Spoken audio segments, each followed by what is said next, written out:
Mukhang kailangan pa ng bubong namin ng pabigat ha. Ito na yata yung pagkakataon ko para magkasilbi naman dito sa bahay na to.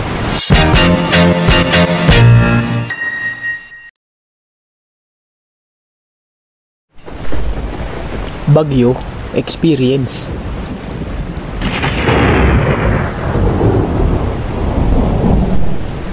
Panahon na naman ng tagbagyo. Sigurado, marami na naman sa atin ang may stress niyan. Lalo na yung mga nakatira sa binabahang lugar. At pag may bagyong parating, hindi natin malaman kung ano yung uunahin sa bahay. Kung liliparin ba yung bubong o papasukin ng baha. Kaya manood ka, ikikwento ko ang mga experience ko sa amin tuwing may bagyo. May paparating na naman palang bagyo at mukhang malakas daw yung hangin na dala. Angas ng pangalan ha, Bagyong Milenyo. Walang pasok, yay! Hee! Anong yehey ka dyan? Delikado nga yung bagyo, lalo na pag hindi matibay yung bahay mo. Yehey ka pa ha? Naalala ko noon, grade 2 ako nung nanalasa si Bagyong Milenyo sa Pilipinas. At oo, aminin natin, pag estudyante tayo, matutuwa kapag may bagyong paparating. Siyempre, walang pasok. Ito yung panahon na malakas yung dalang hangin ni Milenyo. Umaga pa lang, pero ramdam na namin yung hangin na halos magpauga sa mga bubong. At eto na nga, nawala na ng kuryente. Noon, pag may parating na bagyo, naghahanda kami agad ng kandila.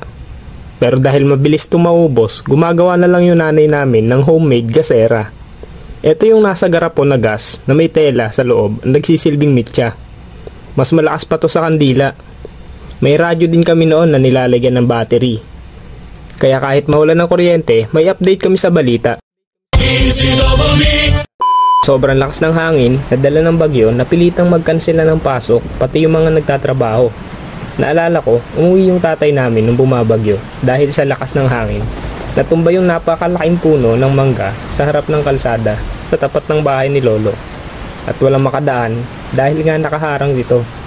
Nakita ko noon na ang daming tao na nagtulong-tulong para hati-hatiin lang yung puno at makadaan sila.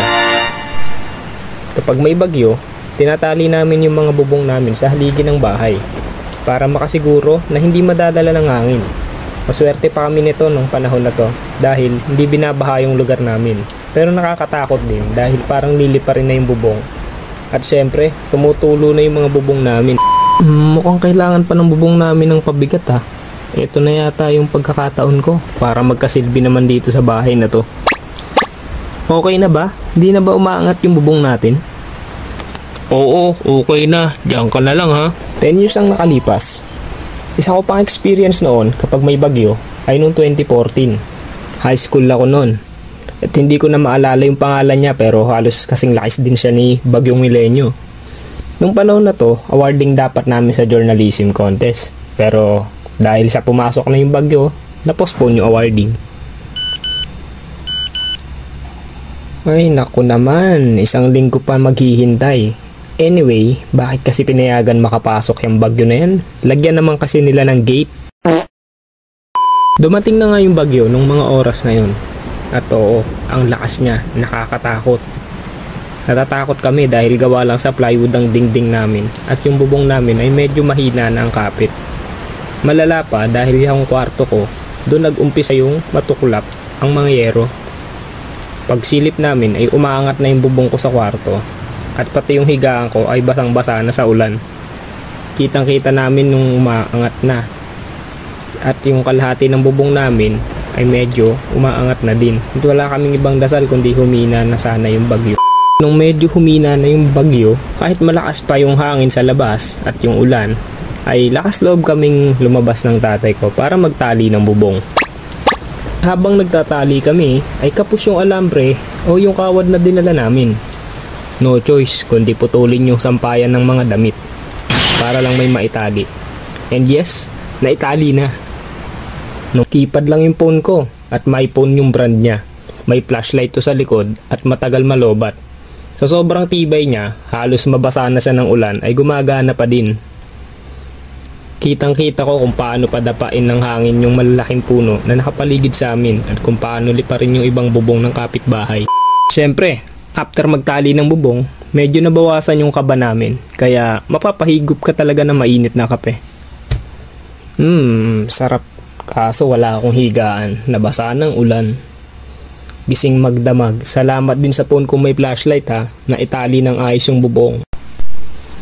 Ilang araw walang kuryente sa lugar namin dahil maraming poste ang natumba at madaming kable ang naputol. Isang maswerte kami noon ay may pagkukunan kami ng malinis na tubig dahil may ilog sa lugar namin at may bukal yun. Freshwater pa yung lumalabas. Kaso lang, sa sobrang daming pumipila ay magtatagal ka dahil lahat kami ng tao doon ay walang tubig sa gripo. Isa pa, kung may alaga kayong mga pets tulad ng aso, pusa, ay wag nyo silang pabayaan sa labas. Ipasok natin sila sa loob ng bahay o dalhin sa mga evacuation centers dahil tulad mo, may buhay din sila at ikaw lang ang inaasahan nila kapag may gantong uri ng sakuna. Sa mga gantong pagkakataon ay huwag kalilimutan na palagi maging handa sa mga bagyo. Mag-ready ng bag na may lamang first aid kit, flashlight, pito at konting biskwit at tubig. Lumikas din tayo kung kinakailangan para din ito sa ating kaligtasan. At panghuli, maging update sa lagay ng panahon. Okay, konting idea lang kung paano nabubuo ang isang bagyo. Mga bata, makinig.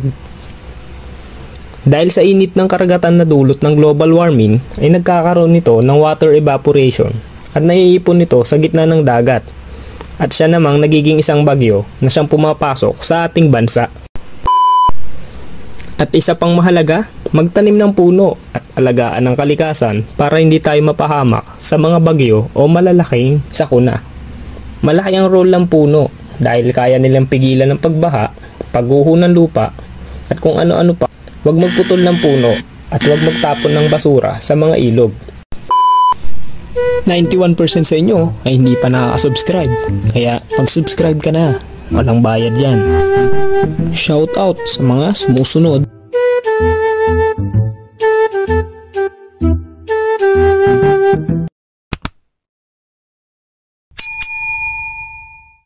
Yeah, boy!